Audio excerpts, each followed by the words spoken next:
Hey, everybody, it's Scott Steen with winnersandwhiners.com coming to you with today's edition of Today in Sports Betting. Scott, what day is it? Today is, I want you to tell me what day it is. It's Wednesday. You'll never do it. I'm going to get you to do it by the end of the season. It's Wednesday. Day! Yeah. That's what day it is. I could do it, but it's kind of your trademark thing, so I'm going to let you do it. It's stolen from a TV commercial 5 years ago. It's not. Oh, you're telling me that you think I've never seen the camel in The Office? You think I don't know the commercial? No, I know you're that old. I know you.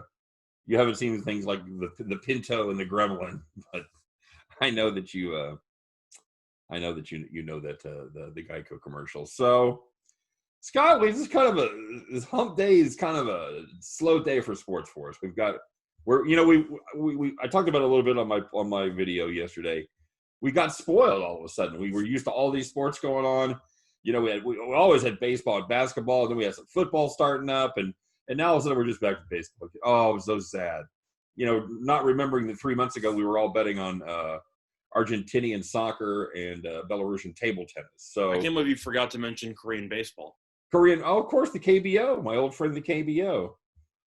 You know, and ESPN kind of put themselves in a bad position there where they broadcast all the KBO games, and now all of a sudden nobody cares. But well, there's actually one thing to mention was that I was actually talking to my dad yesterday, and he actually brought up a question that I didn't know the answer to. Is ESPN still broadcasting the KBO games? Yes, they are still doing it. Okay. I have them set up to tape on my YouTube TV because I have like unlimited DVR space. Mm-hmm. But anyway, so every morning I get up and I say I have a new KBO game. That's I wasn't aware if they were still doing it or not. I hadn't thought about it, but my dad brought it up, and I thought to myself, are they still doing it? That's a good point because nobody's watching. Are they still doing it? Yeah. All right. I can't believe. Yeah, those two poor bastards that have to get up, 3:00 every morning and broadcast KBO baseball. Is it still Carl Ravitch and all the other MLB guys usually? No, I got to be honest, Scott, I haven't watched any of them. Fair enough. I remember watching maybe for the first week. I watched maybe a game or two, and then I realized, why am I doing this to myself? It was entertaining. So. We're going to talk about baseball on this show, but let's talk a little bit about the NBA yesterday since we're not doing. We're going to have to, right? It's the huge news story of the day. You really do. It was the first game in the East was everything we thought it was going to be: knockdown, drag out, overtime, block shots at crucial times. Anything surprise you? Anything stand out in that game, Scott? Well, I've been a firm believer that Adebayo is a top 5, top 3 center in the league, and I've said that on air numerous times, and that kind of proved my point. But for the sake of the game, block proved your point that he's the best in the league. Way to go, Scott! Nice. He's one of the best in the league. Yeah, it's really a controversial take, I guess, to some, but I would rather have Bam Adebayo on my team than Joel Embiid. That's just my personal. It's a really hot take. It's a hot take. I'm aware. I have issues with Embiid's durability, and I have issues with just. I don't want to say his personality, but he's just such a diva, and he just hasn't won anything. It's really just – I feel like he'd be an annoying player to have on your roster because if things go badly, he's going to turn to social media and do a bunch of random stuff. Well, if you've never watched the show before, you know that you're never going to see me defend anyone from KU. So I'll absolutely – jump on board that I'd rather have anybody than Joel Embiid. I'm a huge Bam Adebayo guy. I've been saying that for a while. He's had a great series. Scott, I have put forth since these playoffs began that I think the best teams are in the East, and I saw nothing yesterday to dissuade me from that. As one of the best teams fell in Game 2. I know that hurt you personally on a financial basis because you had a lot of investment in the Clippers. I can't say I had a lot of investment. It was basically a hedge because I have a decent stance on the Lakers to win the championship from about a year ago where I got ridiculous odds at the time. But I ended up betting the Clippers midway through the season as a borderline hedge. Mm-hmm. So my hedge is dead. But as long as the Lakers beat the Nuggets, which they should realistically, then I'm still fine. So even though the Clippers lost, I wanted Clippers-Lakers Western Conference Finals because I was guaranteed to have a team in the dance for the final. But at the end of the day, if the Lakers are able to beat the Nuggets, it's all a moot point anyway. So let's get back to this because I know the entire postseason, the entire season, since we started doing this, you've been telling me how much better the Clippers are than the Lakers. So I said that in a 7-game series, I would take the Clippers. That's not at all what you said. But no, I said the Clippers. You've been I said they were the best team in the NBA. Yes. I said they were the best team in the NBA. I'm not gonna back down from it. I said it. So now you're reduced to cheering for the team that just you're cheering against the team that just beat the best team in the NBA. Well, the way that I would view it is that my bankroll was rooting for the Lakers the entire time because I would make significantly more money if the Lakers win the championship. Okay. So I hedged the Clippers because I thought the Clippers were the best team in the league and that the Clippers had a good chance to beat the Lakers. So I got the Clippers like plus 300 mid-season to try to, deal with a Clippers-Lakers 7-game series where the Clippers win. Now it doesn't matter. But to answer your question, I was actually rooting for the Lakers the entire time. I just took the Clippers as a fail-safe. And now the fail-safe turned out to be a real fail, and it wasn't very safe. Oh, God, I love this. I love that Nuggets team. I just do. There's so much fun to watch. Well, Murray and Jokic were ridiculous in Game 7. I'm not even going to talk about Paul George and Kawhi Leonard putting up a combined 0 points in the fourth quarter, which, of course, is worth discussing in general. But at the end of the day, Jokic had, a triple-double in 3 quarters, and Murray had 40 points. Yeah, he was, and we talked about that yesterday. How nobody was able to guard Jokic. They had no one for him, and and Murray finally heated up, and Bob's your uncle, buddy. That was a ball game right there. The future is now in Denver. So yeah, great couple of games. It was and I've put forth all along the best team is in the East. I saw nothing yesterday to dissuade me from that. I know that I really want to see Denver come out of this series with the Lakers. Scott, I haven't looked up the Lakers Nuggets odds. Have you seen that yet? No idea, but I have to assume that the Lakers are huge favorites in the series. If I really had to guess, I'm going to look it up right now, so I'm kind of stalling. Well, if I had to ask you, what do you think the price would be on the Lakers? I'm leaning like minus 550. Well, I think it's actually going to be that large of it. I think it's going to be that large of a number. Well, I know that I've only got 4-way odds to win the championship. I don't have odds on the series. Let me see what I got on the series. So wait, so what did I say? I just said minus 550? Yeah, there you go. 525 is what I got. Are you looking at the same thing? Give or take. So yeah, actually my guess was pretty spot on. I'll tell you what. From an irony perspective, I don't usually bet on horses by the name of the horse or anything like that. But Scott, I have to take a swing on the team from Denver at plus 420. I'm sorry. That's honest. That's a fair point. If there's an omen, that's going to be a good one. But I just do. I think the Lakers are going to win the series. But that's mostly just because of the fact that the Clippers had nobody to guard Jokic, and I think if somebody can somewhat guard him, it would be Anthony Davis. I'd have to assume as much, and I still don't think anyone on the Nuggets can guard LeBron. I think 2 good plays right now as far as the future odds go. Lakers minus 180. That's ridiculous. 180 on what? To win the championship. Okay. I like taking a swing on the Heat and the Celtics right now at plus 450 and plus 550. I think those are 2 bets worth making. I'm trying to think of what the odds would be if one of those teams ended up playing the Lakers in the championship. Ended up playing the Lakers? Yeah. Assuming the Lakers and let's just say the Heat make it to the finals. Well, how big of a favor do you think the Lakers would be? I think you're going to get plus 300 with the Heat, plus 350 maybe. So then you're getting an extra $1.50 of value, give or take. Yeah, exactly. Mm-hmm. And you get a little bit of edge. You get either team. I don't know if Celtics are down 1-0. I doubt if it means anything in that series. I think it's going to go 7. I think it's going 7 anyway. So you and I both talked about that. So that was the one thing that surprised me to backtrack on the actual Heat game that we were talking about. The one thing that shocked me was the awful shot selection by Tatum at the end of regulation. Mm-hmm. That was the one thing that shocked me. The rest of it did not. Tatum drove to the lane, tried to dunk it. Adebayo made a great defensive play. I was fine with that. The issue I had was when he settled for 35 feet in a tie game and he thought he was Damian Lillard. I thought that shot was atrocious. But I also thought that the off-ball foul with Marcus Smart was a joke because Kemba literally bumps him into Marcus Smart, and they call an off-ball foul on Derrick Jones Jr. to give away the game-tying free throw. That was a joke because Kemba just bumped him into Marcus Smart, and then they're just like, oh, it's off ball. Celtics hit a free throw. I'm thinking, no, you realize Kemba just lowered his shoulder and bumped him into the guy. Did you notice that also? Because Kemba completely just led him into Marcus Smart. Yeah, you're always going to be able to go back and pick and nitpick a call that didn't go your way here or there. I'm not saying it should have been an offensive foul on Kemba. I'm saying that I think that's a no call because you have an offensive guy. It's kind of similar to hockey where you have goalie interference, but then you look at the replay and the defenseman shoves the offensive guy into the goalie. And you're just going, well, the offensive guy couldn't have done anything about it. The defensive guy literally shoved him into the guy. That's what I thought I saw in the play. And they were like, nope, Smart's on the ground. We got a free throw. I'm like, okay, whatever. But I thought that call was not the greatest.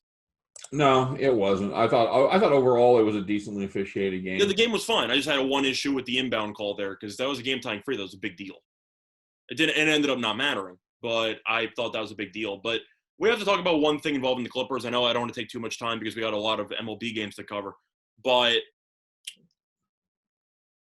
there's two things, actually. I retweeted the Paul George trade with Oklahoma City and the Clippers from this past offseason with the amount of draft picks and everything. And I know it's premature. Is that already on pace to be a bottom 3 trade in the history of the sport? They gave up a lot. to I'm going to go on my Twitter just to pull up the actual picks because it's a lot. And I'm definitely going to forget some picks here and there.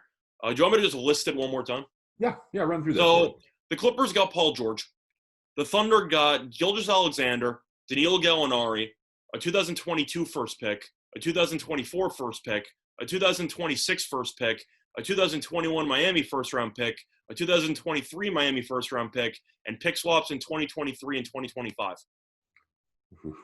Jeez. So the Thunder got Gilgeous-Alexander, Gallinari, 5 first-round picks, and pick swaps in 2023 and 2025. I'm a Nets fan, so I experienced the KG and Paul Pierce trade. Right. This is up there. Oh, this is really bad. I knew it was really bad when they made the trade because you thought to yourself, that's a lot. But then again, people are arguing, well, they wouldn't have got Kawhi if they didn't get Paul George. So you got to factor that in. I thought it was a terrible trade at the time just because of what they gave up, especially since I think Gilgeous-Alexander is a very good player despite how poorly he played against Houston in the playoffs. But that's actually bracing up to be an all-time terrible trade. Yeah, that's up there with the what is it? The Herschel Walker where they traded him for yeah, either that or the Ricky Williams, Mike Ditka draft picks thing where they traded for every draft pick. Yeah, like one of those. They traded like 7 picks for Ricky Williams. Yeah, I'll never forget the Sports Illustrated with Ricky Williams and Mike Ditka on the cover, bride and groom. Yeah, but anyway, so that trade that popped into my head, and the second thing that popped into my head, which I feel like we kind of have to talk about, which I believe I might have alluded to yesterday. I said if the Clippers lose, I think they have to fire Doc Rivers. And my question for you is, do you think they're going to do it? Because as of right now, Doc Rivers became the first coach in NBA history to blow 3 separate 3-1 leads in his career. You know how impossible that is to do? Somebody has to pay. Somebody has to pay the price, Scott. You know it's not going to be management. You know it's not going to be ownership. You've had like less than 23-1 leads blown in the history of the sport, and one coach has 3 of them. Yeah, that's yeah, I think there's no question I think they have to fire him. It makes perfect sense when you think about it because one of the hot candidates was Ty Lue, and he's on the bench. So you already have a replacement just sitting there if you really want to go for it. Do I like Ty Lue as a head coach? Not really. But at the end of the day, if you're going to value Doc Rivers because he has a championship, so does Ty Lue. So, and he's already on the bench, so he already knows all the players and he knows the tendencies. I think Ty Lue makes a lot of sense to just take over. I don't know what you think, but I don't know how you bring Doc Rivers back. No, you can't blow a lead like that and expect the team to rally around him the following year. I don't think you can when they've mortgaged their future like that, and you got a coach that can't get them home. So, especially since you might have some people opting out at the end of next year, and then the whole thing is going to blow up in flames. Yeah, absolutely. All right, bud. Let's and on the football side, we're going to talk about the other big news today because this is today in sports betting. If you wonder why we're rambling about the NBA on our MLB show, well, it's because we don't have an NBA show. But again, the title of the show is Today in Sports Betting. That's the big news in sports betting. We have to bring it up. There's really no other way to. It's in my opinion the biggest choke in the history of basketball. The other big news that we're going to talk about that on the NFL show because we're going to do an NFL show about tomorrow night's game. is the Big Ten coming back to play football. So don't think we forgot about that. Yes, we got the NBA news on the MLB show and the college football news on the NFL show. At least that's closer. At least it's still played with the Big somewhat. Ten. Same ballpark. All right, so let's rock and roll here on some baseball, Scott, because we got some early picks here. We got the first pick of the day is going to be the Washington Nats and the Tampa Bay. Almost said the Buccaneers. The Tampa Bay Rays. It's a. Who do you have pitching for that one? Well, I've got Fairbanks for the Rays, yeah. For the Rays, and then I've got Austin Voth for. Yeah, I have the same thing. So I'm going Tampa blindly because Voth we've gone through numerous times, and he is not good. He's terrible. He's not a bad pitcher, but he's having a terrible season. So correct. So that's what I'm saying. I know yesterday we ended up fading the Nationals anyway. The line was pretty big on Tampa. It didn't matter. We looked at the pitching matchup and just said Tampa's going to win, and they won easily. And I think this is the same case where Voth is not very good, and Tampa's very good at Tropicana. So I'll go with the Rays. I'm assuming you're in agreement. I don't find any value here with the Nationals with an abysmal starting pitcher on the mound. No, I don't hate that. Fairbanks is obviously this is going to be an opener situation. Fairbanks has been fine this season. 3.30 ERA. Gives up a few hits at 1.4 WHIP. He's doesn't have the control. 12 walks, 21 innings. You don't love that, but man, he ain't going to be there long. And Austin Voth is. Austin Voth is going to be one of those guys that it's like play till you win. I have to assume he's going to be in AAA next year. Austin Voth, I would think so. I have to assume as well. Yeah, I don't see much value on this. Take the Rays minus 169. Yeah, I agree. Yeah, sure. If you want to get a little action going, you want something to watch at noon, go ahead. Otherwise, pass. Yep. Okay, another afternoon game here. Scott's going to be the Oakland Athletics and the Colorado Rockies. That's Mike Fiers against German Marquez. Man, 2 box of chocolate guys here. Props to Sanzatella, though. He actually pitched. He had a complete game yesterday. Pitched really well. Yeah. Good day. Good day to be in Colorado. Good day to be a fan of the Denver teams yesterday. My boy Mania pitched well, and it didn't matter. That's no. It was they ended up 3-1 on that one. 3-1, I think. Do we have some ridiculous totals or anything in that game? Did we talk about that? You're talking about on the Rockies game? Yeah. I see 11.5. No, did we take anything? Oh, I leaned Oakland because the Oakland gives Mania a ton of run support, and they scored 1 run. Yeah, no, I knew that. I thought we had. I didn't give out any links to a total. Good. The only win I had was Oakland solely because they won each of his last. I think it was 4 starts or something. Good for us. Whatever. So this is a situation where Rockies are favored, Scott, minus 123, and you can actually get a little price on the A's there at plus 113. Both of these pitchers. Marquez has had his shining moments. He's probably had more good moments than Mike Fiers has, but just a quick Fiers is kind of similar to Mania because their numbers aren't that great, but the record's pretty good because they just got a ton of run support. Well, as far as German Marquez, Scott, he's struggled lately. He's given up 18 earned over his last 3 starts, covering 16 innings. He's not been good. For Fiers, though, he's been very similar to Mania. They both have records that are respectable, but you'll get the ERA and you go, how are they winning games? And like, oh, they score 9 runs every time that they're on the mound. Yeah, that's very true. I'm gonna actually lean to. It's a small lean. I'm gonna lean to Colorado here. Not really a strong lean by any means. I just really think Oakland's not the same team when Chapman's not around. And I think that Oakland is, you might say, is a value play here, and I can't disagree with you because I think it is a value play. But Oakland, I think people are looking at the record. They're going to say this team's very good. I know that, and I think the team is good. I just think Chapman's one of those guys that's just irreplaceable. And I think that, especially from a defensive spot, because offensively he hasn't been great this year. But I kind of feel like fading Oakland in the immediate future until they prove me wrong, because I think Chapman being out is probably the worst loss they could have had for any player on their team. I'm assuming you might agree with me on that.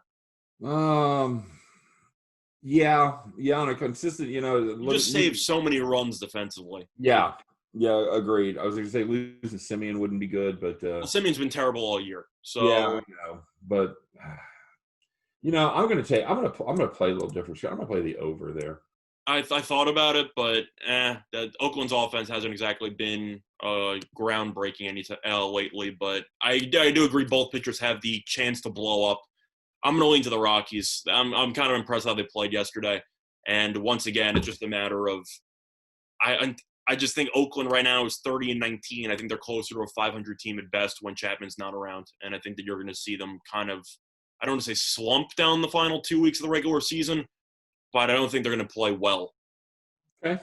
It's more of just a stance on Oakland, but that's just my opinion. Dodgers Pods, Scott. Another, this is a 4:10 Eastern start. Dodgers small favorite here, -125. I thought Jansen was going to blow it again last night.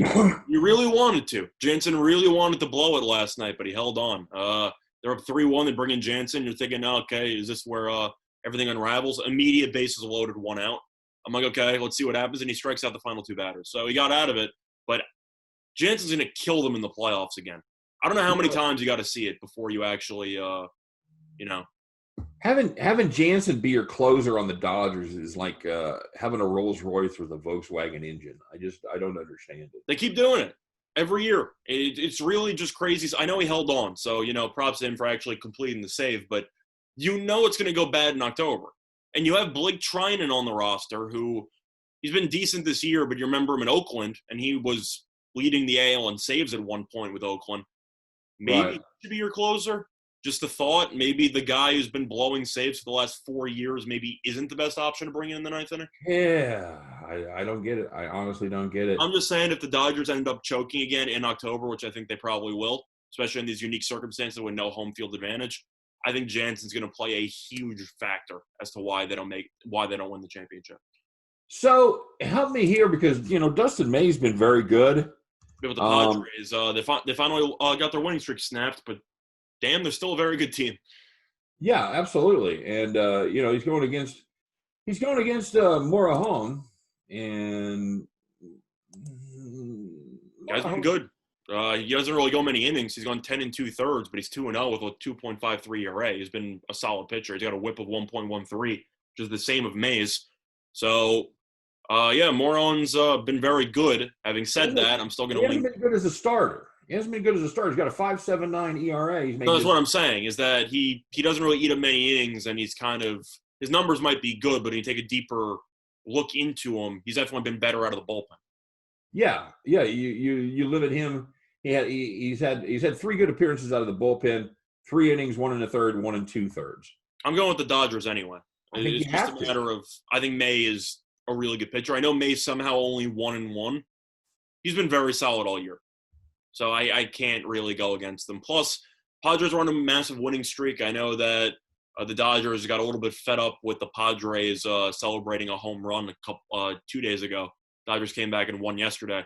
I think Dodgers are the better starting pitcher, and I think Dodgers, even though they're probably going to win the division, they don't have as much breathing room as they thought they were probably going to have, so they can't put it on automatic pilot at this point.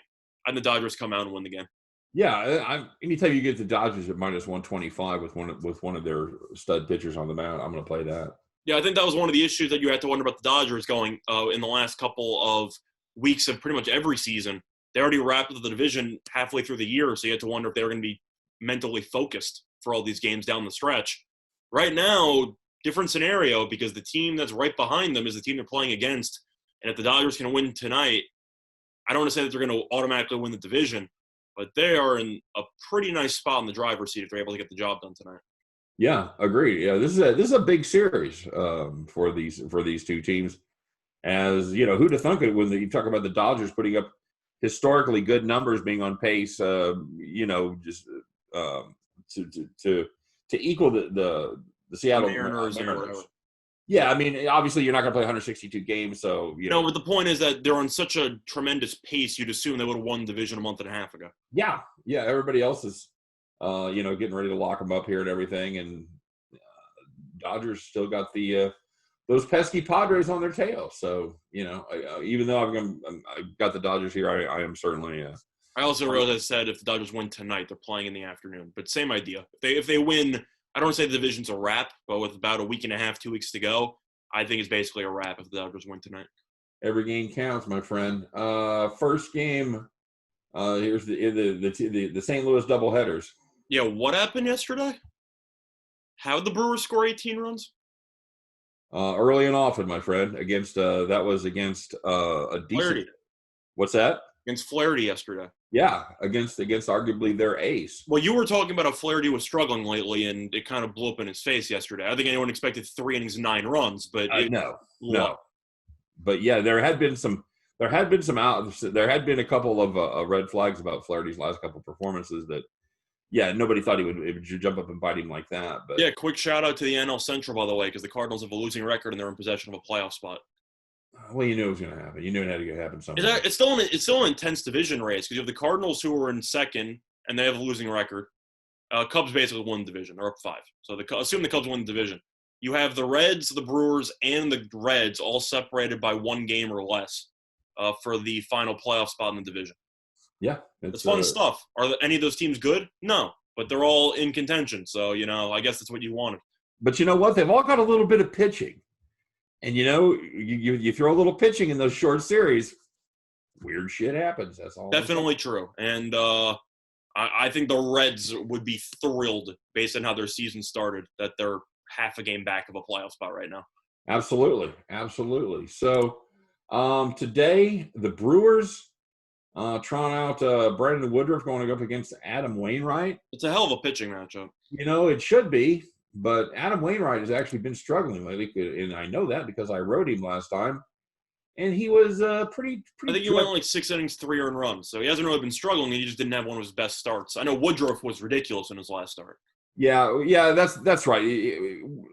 Yeah, he did. He did it. Yeah, Wainwright lost to Castillo. You had the Reds. I mean, you had the Cardinals. No, we had the Cardinals. Yeah, but I know he didn't pitch badly though. He gave up 3 runs in 6 innings. Castillo had been awful. Yeah, he went. He 6 innings, 8 hits.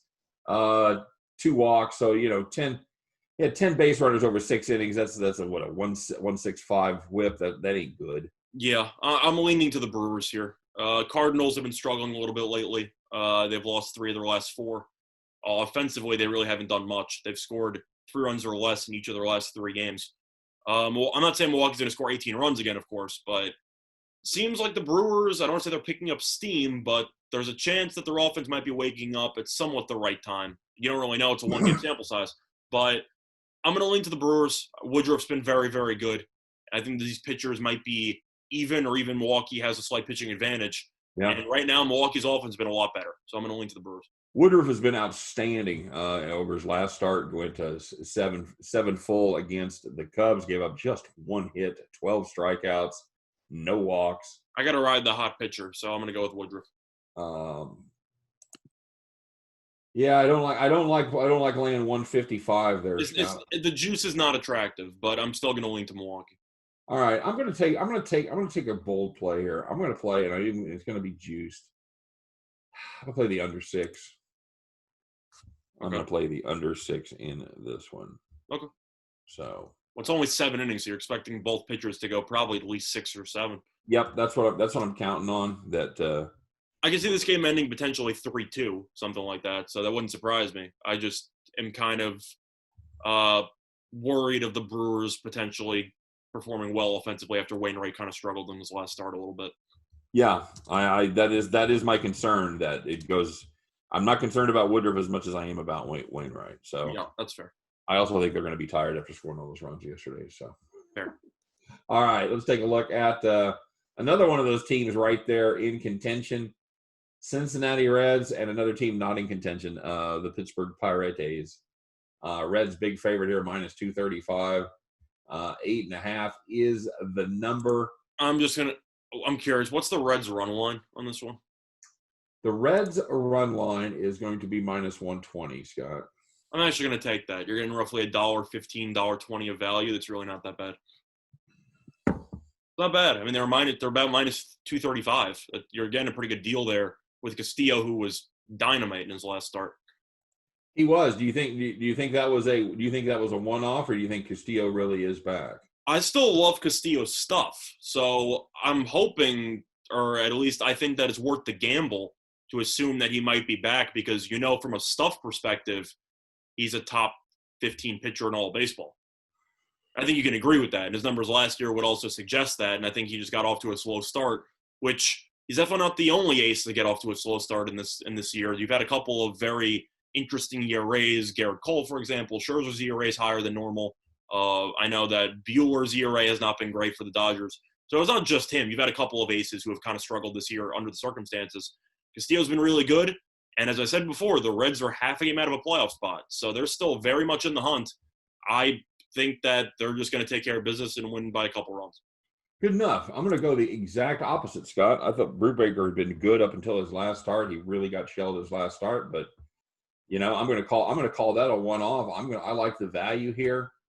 They haven't been good, but I'm going to play the Pittsburgh Pirates plus 212. Also be tempted by the over. That's fair. I like my better than 2-1 on that bet. So that's fair. I'm just looking at it saying I know we're usually looking for 60 cents or something like that on the run line. If you're giving me $1.20, I'm going to play it. Yep, that's tremendous run. That's a tremendous value on the run line. It's the Cincinnati team that generally doesn't score a ton of runs, but they are at home, so that also factors in. But if Castillo can give me 7 strong, I think the Reds could win 5-2. Oh yeah, absolutely. Yeah, if Castillo's still in there in the 7th inning, I think you're in good shape. Yeah. How about a little Boston Red Sox? How about Boston, by the way? I leaned Boston money line yesterday, hoping that the rookie pitcher would just completely befuddle the Mariners. And that's not the Mariners, the Marlins. That's exactly what happened. It was one of the situations, brand new pitcher, never seen before. He's either going to pitch really well or get shelled, and he pitched really well, and they won 2-0. You're absolutely right. It's on a plus price there. I think it was like plus one. I want to say 170. Yeah, it was good. That was good value on that play. I totally agree. I didn't hate that play at the time. I thought that was fine. I just looked at Alcantara, who pitched well, and said you shouldn't be minus 180. That was basically how I looked at it. And Alcantara did pitch very well. So. Yeah, he pitched well. It was just you put bank on the guy who people have never seen before and hope he pitches well, because you tend to see that a lot more in the MLB than people realize. And that's exactly what happened. Well, here's another situation of a pitcher that had been pretty good up until his last start, when he ended up giving up 8 earned in 3 innings, and that is Trevor Rogers with the Miami Marlins. He's going up against Mike Kickham. Mike, for the Red Sox. Red Sox, he's made just 1 start this season. He's been serviceable, 4 innings, 2 earned runs. Of course, the money is coming in on the Bostonians here. On the Marlins, minus 139. Scott, you want to take a little spot here? You want to take a little shot with Mike Kickham at plus 129 again? I'm actually going to do it. Yeah, why not? I'm kind of free rolling my win from Boston yesterday, but yeah, even though the Marlins have been definitely a pleasant surprise in the National League, maybe it's a fallacy. I'm still expecting them to fall apart down the stretch. Maybe just a bunch. But no, it's just a matter of looking at the Marlins. I still have an issue looking at this team on paper and saying you should be laying 140. Now, I know that the Red Sox have been terrible this season. I acknowledge that. But Kickham has been – how do you describe Kickham this year? Okay? Yeah, he's been okay. He's been fine. I don't think Rogers is a pitcher worth being minus 140. So kind of similar to what I saw yesterday. It's not 190, so it's not like an auto play or anything like that. But I look at the pitching matchup, and I just say to myself, the Marlins should probably be around minus 125. So I'm going to lean to the Red Sox. I think that this line's a bit too high on the money line for. I agree. I completely agree. I think there's value on the Red Sox. I'm just stalling here. I was looking at Mike Kickham's season when he wasn't starting this year. He's been 3 appearances this season, 9 innings total, 5 earned. Yeah, it doesn't sound that great, but then you realize Rogers is a 6.5 ERA, so he's been worse. You can make the argument the Red Sox have maybe even the better starting pitcher, or at least an even starting pitcher. Yeah, I think this is one of those games. It's pretty much a coin toss, Scott, and we're getting plus money. That's what I was saying. So yeah, I'm going to go with the Red Sox. Yeah, we're getting better than 6-5 on our coin toss. Also, if you want to talk about records, which I find fascinating, the Marlins are 2 games over, but they're 5 games under at home. And the Red Sox are 13 under, but they're only 4 under on the road. So the Red Sox are actually better on the road than they are at home, and the Marlins are better on the road than they are at home. Very weird. I know, but the situation kind of benefits Boston from that perspective. You're right. Okay, let's talk about the Mets and the Philadelphia Phillies. Can't believe that game didn't go over yesterday. I know they only totaled 5 runs and Arrieta got injured. Did you see the Mets over the first 3 innings? No. They stranded like 8 guys on base in the first 3 innings and scored 0 runs. Oh. Brutal. 8 guys on base in the first 3 innings and you score nothing. That's just bad. DeGrom here, of course, is the big favorite, Scott, -171, going up against Zach Wheeler. Now, the last time I faded DeGrom, the Mets scored 19 runs. So, yeah, I said there was value on, I believe it was Tanner Roark at the time, on Friday, I believe. And, the Mets scored 18 runs. I think they won. There's a phrase you don't often hear. I think there's value on Tanner Roark. Something like that. And then it's like, oh, yeah, he's the king of the no decision. It's like 9-0 in the second inning. I'm like, yeah, that didn't go too well. I remember that game very well, Scott. It was a fun one. It was a real fun one. I'm actually going to lean to the Phillies here. Maybe I haven't learned yet, but in reality, Wheeler's a very solid starting pitcher. He's been great. I don't think a revenge angle is going to be a factor because the Mets got rid of him. I don't think that really plays a factor, but I do like Wheeler a lot as a pitcher. Of course, DeGrom is DeGrom, but if you're hoping that this game's close, you'll spot the Mets maybe a run in maybe the 7th or 8th. I think that's a decent spot for the Phillies to potentially come back. And plus the Phillies, they might have been playing well lately. It's mostly because they've really been awful against the Marlins, but against other teams in the division, they've actually done pretty well. And the Mets, they're not doing too well right now. Mets have been a streaky team, 3-game winning streak, 5-game losing streak, 3-game winning streak, 5-game. It's kind of like one of those teams where they seem to either be really good or really bad, but the bad streaks last longer than the good streaks.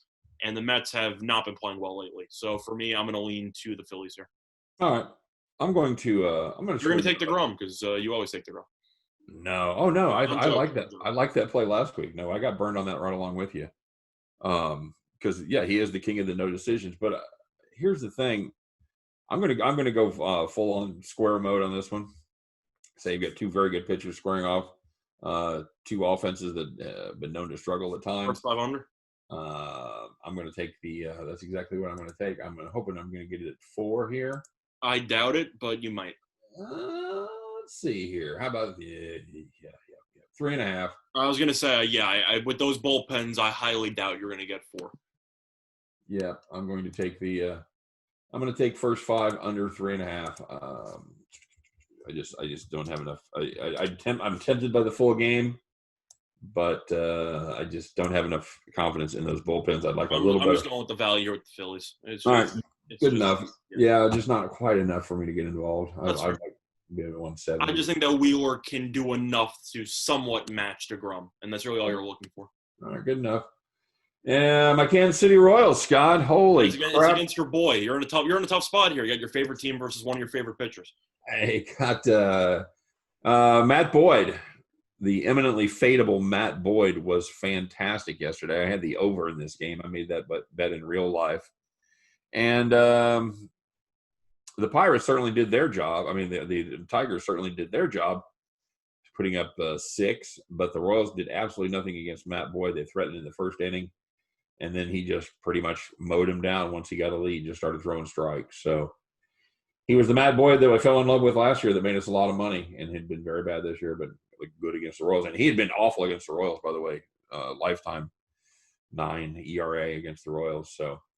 So today we've got the Royals favored -130 plus 120. Yeah, I'm going with the Royals quickly. I know this video is getting a bit long, so I'm going to try to speed it up a little bit. I'm leaning on the Royals. Scooball's not been good, regardless of what you think of him. And Singer he's been okay. He's not a great by any means, but he's fine. And it's mostly just a fade of Scooball. He just has not pitched well.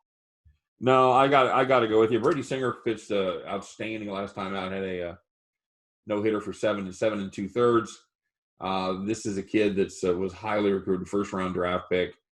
Good stuff. I'll take I'll ride my hometown team with you here, the Royals, -130 up there in Detroit. Well, I know the next game we got an old new face who's making an appearance in 2020. The Braves and Orioles, Scott, and it looks like it's going to be where do I have that? It's an old new face. Cole Hamels, my friend. Cole Hamels making his I forgot he was even on Atlanta. What's that? I forgot he was even on Atlanta. Yeah, he is. I guess they're trotting him out there, getting ready to make that playoff run. He's making his first appearance of the season. going up against Clay Aiken. No, what is that kid's name? It is Aiken. So Keegan Aiken. Yeah. Keegan, yeah. He'd been actually very good in his first two starts. He got shelled in his last appearance. And then wasn't good his last start against the Yankees and Tanaka. Who do you like there, Scott? What's the Braves on the run line? Let's see here, Scott. The odds on that are the Braves minus 174, Orioles plus 160 on the run line. You're just picking up 49 cents of value, minus 125. Yeah, not good. On the visiting Braves. Not good. I'm just going to lean to the Braves team total over. I don't know what to expect from Hamels, but I expect Aiken to struggle, and the Braves offense is still very good. So I'll lean to the team total over. All right. Torn, Scott. I'm torn. That's the point. This pitching matchup's pretty tough because you don't know what to expect from Hamels, so I'm just going to take him out of the equation. All right. I don't blame you there. You're going to take Atlanta team total over 5.5. And I'm going to go ahead. You know what? I'll do it. I'll pull the trigger with the underdog Orioles. Aiken, he works fast. He's a strike thrower. He had a bad outing against the Yankees, but you know what? So have a lot of other teams. I think maybe he gets a bounce back here. And Mr. Cole Hamels, I think, is maybe a little rusty his first time out. Give me Baltimore plus 160, Scott. Sure. White Sox Twins, big game here, Scott. This was my play of the day, by the way. I did put out a video for the play of the day if you're interested in that. White Sox minus 147, Twins plus 136. I'm gonna lean to the White Sox. It's just a matter of Odorizzi has an ERA over 8. Giolito's been very good this season, and the White Sox have been absolutely cooking. So I'll lean to the White Sox. Odorizzi has a very weird season, Scott. He's made 3 starts this season, got an ERA over 8. You know who all 3 of those starts have come against? I've no idea. Kansas City? They've all come against Kansas City. That's right. Okay. I remember him pitching against Kansas City once, so that's why that helped narrow it down for me. So it'll be curious to see how he responds. This is a White Sox team that's on fire, man. I can't go against them right now, especially with the Twins being terrible on the road and Chicago being very good at home. I got to lean to Chicago. All right, White Sox minus 147 for you. Got you down. All right. And moving on, we are as we take a look. I gotta have to skip the next Brewers game because I don't know who's pitching for the Cardinals. Let's see if they do have anybody listed for the Brewers Cardinals. Nope. Going up against Brent Suter. Suter's more of an opener. So. Oh my God, there's talking about guys I didn't know were still in the league. No, Suter's actually been okay this season. He's actually been somewhat serviceable. I can't talk about it if I don't know who's pitching for the Cardinals. Nope, you got nobody, no starter there, so we're going to pass on that one. Rangers Astros, Scott, Battle of Texas Part 2. I think I pushed yesterday, right? I said the Rangers first 5, and I'm pretty sure it was 1-1 after 5, I think. That sounds right. I'll look it up, but I remember it was 1-1 with 2 outs in the bottom of the 5th. I'm pretty sure that pushed. Kyle Gibson, Lance McCullers. Yeah, it pushed. So I had no action basically on the Rangers yesterday. 2 guys that haven't pitched great, Scott.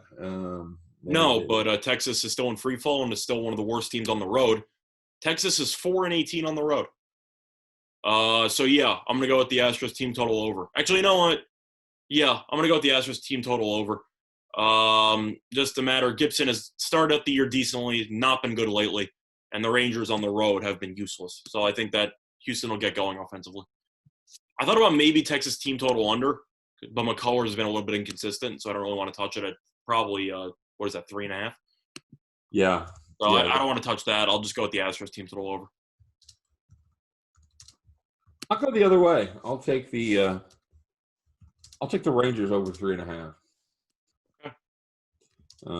It's just they have played horribly. I wouldn't be surprised a bit if they lost this game, 8-5 or something like that. But this is mainly going to be a fate of McCullers in this one. That's fair.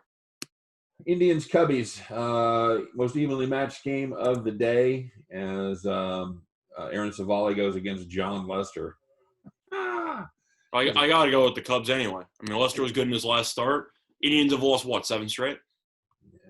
Indians have lost 7 straight. I can't back. How are they favored in this game?